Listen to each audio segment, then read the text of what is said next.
National rainfed area authority के CEO Ashok Dalwai अब हमारे साथ जुड़ चुके हैं। अशोक जी नमस्कार। और 2024 एक बेहतर साल के तरीके से देखा जा रहा है, क्योंकि हमने काफ़ी सारी जो रिस्ट्रिक्शंस थी सरकार की तरफ से वो ईज ऑफ होते हुए देखी।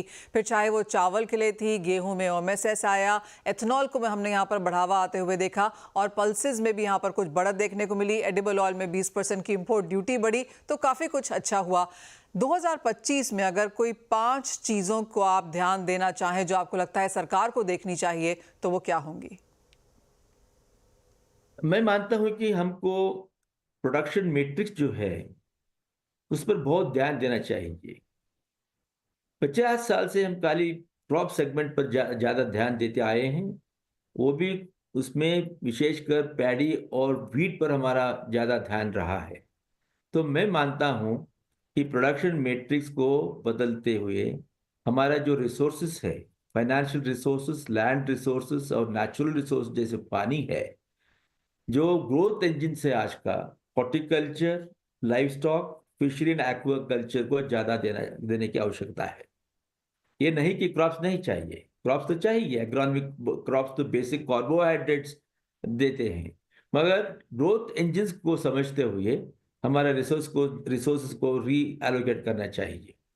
सेकेंड, क्रॉप सेगमेंट में भी हमारा तो बहुत डाइवर्स क्रॉपिंग सेगमेंट है, सीरियल्स है, पल्सेस है, ऑयल सीड्स है, कमर्शियल क्रॉप्स है। आज तक हमारा large scale commodity centric approach रहा है, क्योंकि हमारे देश में स्मॉल एंड मार्जिनल फार्मर्स ज़्यादा है, लैंड डिवीजन फ्रैगमेंटेशन भी ज़्यादा है। हमको एग्रो इकोलॉजी के अनुसार अगर प्रोडक्शन सिस्टम को अलाउ करेंगे और प्रोडक्शन सिस्टम को उस तरीके से इंसेंटिवाइज करेंगे, तो मैं मानता हूं कि किसानों को लाभ जरूर होगा, उसके साथ साथ कंज्यूमर्स को भी लाभ होगा, क्योंकि उनको जो प्रेफरेंस कमोडिटीज है वही मिलेगा। कर्नाटक में उदाहरण एक पायलट प्रोजेक्ट में देखा गया है, जहां उनको मिलेट्स और पल्सेस को एग्रो इकोलॉजी के अनुसार पैदावार करने के लिए एक सपोर्ट दिया गया था। उनका ईल्ड में 30% इसा इंक्रीज हुआ है। तो इसी कारण से मैं कहता हूं कि माइक्रो क्लाइमेट प्रोडक्शन सिस्टम, क्योंकि हमारे देश में 120 सब एग्रो इकोलॉजीज है, तो इसी के अनुसार अगर करेंगे बहुत अच्छा होगा। एक कमेटी का मैं चेयरमैन था, वहां मैंने पूरा देश का हर डिस्ट्रिक्ट एनालाइज किया हूं, और वो एग्जिस्टिंग क्रॉपिंग पैटर्न क्या है, और उसके अनुसार क्रिटिकल क्रॉप कौन सा है, मॉडरेट क्रॉप कौन सा है, और अच्छा सा क्रॉप जो सूटेबल क्रॉप क्या है। अगर इसी को आप देखें, अगर इसी जो एनालिसिस को मैंने सबमिट किया हो मिनिस्टर ऑफ एग्रीकल्चर को, अगर उसके अनुसार वो प्रमोट करेंगे, मैं मानता हूं कि ये जो रिस्क है क्लाइमेट चेंज का रिस्क भी नेगोशिएट होगा। सेकेंड, रिस्क मैनेजमेंट बहुत इंपॉर्टेंट है। रिस्क मैनेजमेंट, मैं समझता हूं कि क्लाइमेट चेंज के कारण से ये हीट स्ट्रेस और प्रेसिपिटेशन स्ट्रेस बढ़ रहा है, वेरिएबिलिटी ऑफ वेदर बढ़ रहा है, तो सीजनैलिटी चेंज हो रहा है। तो इसलिए एक रिस्क मैनेजमेंट अथॉरिटी बहुत ज़रूरी है, नेशनल लेवल पर और स्टेट लेवल पर भी। रिस्क मैनेजमेंट अथॉरिटी फोरकास्टिंग कर सकते हैं, अलग अलग प्रकार के फोरकास्टिंग, पेस्ट हो, डिसीज हो, वेदर हो, प्राइसेस हो, डिमांड हो, हर प्रकार के फोरकास्टिंग को कर करके time time real time advisory दे सकते हैं। मोर इम्पोर्टेंटली, मैं समझता हूँ रिस्क मैनेजमेंट अथॉरिटी द्वारा टेक्नोलॉजी, सेकेंड ये रिस्क कवरिंग स्कीम्स जैसे प्रधानमंत्री फसल बीमा योजना है, और तो सोशल सेफ्टी नेट जैसे प्रधानमंत्री मानधन योजना है, या पीएम किसान योजना है।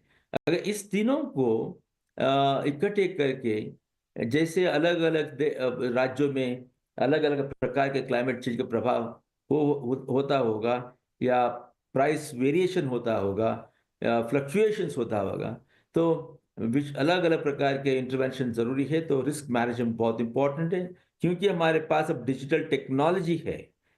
डिजिटल पब्लिक इंफ्रास्ट्रक्चर के द्वारा एग्री स्टैक को खड़ा किया गया है एग्रीकल्चर मिनिस्ट्री में।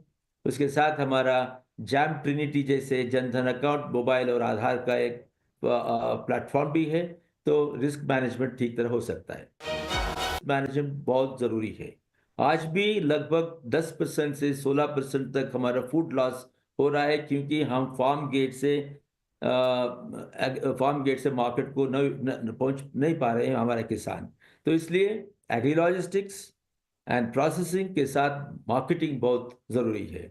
ये अच्छा किया है सरकार ने कि जो एक्सटेंडेड और एक्सपेंडेड एग्री इंफ्रास्ट्रक्चर फंड को अब तो स्थापित किया गया है, तो इंडिविजुअल फार्मर्स को भी लाभ मिलेगा उनका प्राइमरी प्रोसेसिंग स्टोरेज फैसिलिटीज को स्ट्रेंथन करने के लिए। और साथ साथ मिनिस्ट्री ऑफ कोऑपरेशन के द्वारा हर ग्राम पंचायत में एक एक स्टोरेज गोडाउन को करने का भी उनका एक जो टारगेट है, ये सब किसानों को लाभ मिलेगा इससे।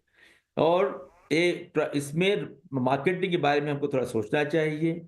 हमारे देश में 2700 एपीएमसी प्रिंसिपल मार्केट यार्ड्स है, 4500 हमारा सब मार्केट्स यार्ड है, मगर आज तक 1200 मार्केट्स मात्र हमारे ई नैम पर जुड़ा हुआ है।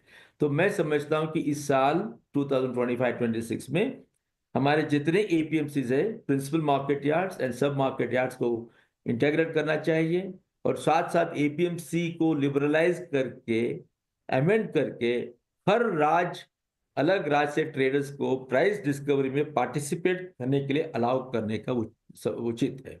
एंड द फोर्थ वन में एक जो डिजिटल टेक्नोलॉजी के बारे में बोलना चाहता हूं कि क्योंकि अब आर्टिफिशियल इंटेलिजेंस, रोबोटिक्स और इंटरनेट ऑफ थिंग्स तो कॉमन हो रहा है, मगर किसान कैसे यूज कर सकते हैं? किसान तक पहुंचने के लिए हर किसान के पास स्मार्टफोन्स नहीं है, इसलिए एक तरीके से अब स्टेट गवर्नमेंट्स को भी मोबाइल खरीदने के लिए कुछ सपोर्ट करने की आवश्यकता है, और कॉमन सिटीजन सर्विस सेंटर जो है उसको रोबस्ट करना चाहिए, ताकि जिनके पास मोबाइल फोन्स नहीं है वो कॉमन सर्विस सेंटर से भी एडवाइजरी वो पा सकते हैं। तो और फिफ्थ में मैं यही कहना चाहूँगा कि हमारा जो एक्सपोर्ट इंपोर्ट ड्यूटी स्ट्रक्चर है उसको थोड़ा स्टेबिलिटी उसमें बहुत ज़रूरी है। अगर स्टेबिलिटी नहीं आएगा तो मार्केटिंग पर उसका असर ज़रूर पड़ेगा। अब मार्केटिंग का मतलब है खाली डोमेस्टिक मार्केट नहीं, एक्सपोर्ट मार्केट भी उतना ही इम्पोर्टेंट है।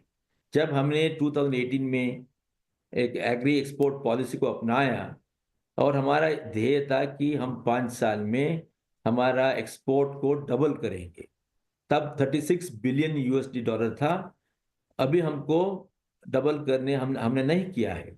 2022-23 में सबसे ज़्यादा हुआ, 52 बिलियन यूएस डॉलर हमारा एक्सपोर्ट हुआ, मगर वो घटकर 48 हो गया 2023-24 में। इसका मतलब है अभी तक हमारा एक्सपोर्ट जो है अभी स्टेबल नहीं है, मगर इसके लिए अब तो हमको ब्रॉड बेस करना चाहिए एक्सपोर्ट का। क्लियरली डॉक्टर दलवई, एक मास्टर क्लास थी जो आपने हमारे साथ यहाँ पर शेयर की है कि कौन सी टॉप 5 चीज़ें हैं जो 2025 में ध्यान देने की ज़रूरत है, और आशा करते हैं कि सरकार के ध्यान भी यहाँ पर होगा। बहुत शुक्रिया साथ जुड़ने के लिए एज ऑलवेज। वेल, इसी के साथ फिलहाल इस कार्यक्रम में इतना ही समय है, लेकिन आप बने रहिए हमारे साथ CNBC आवाज़ पर।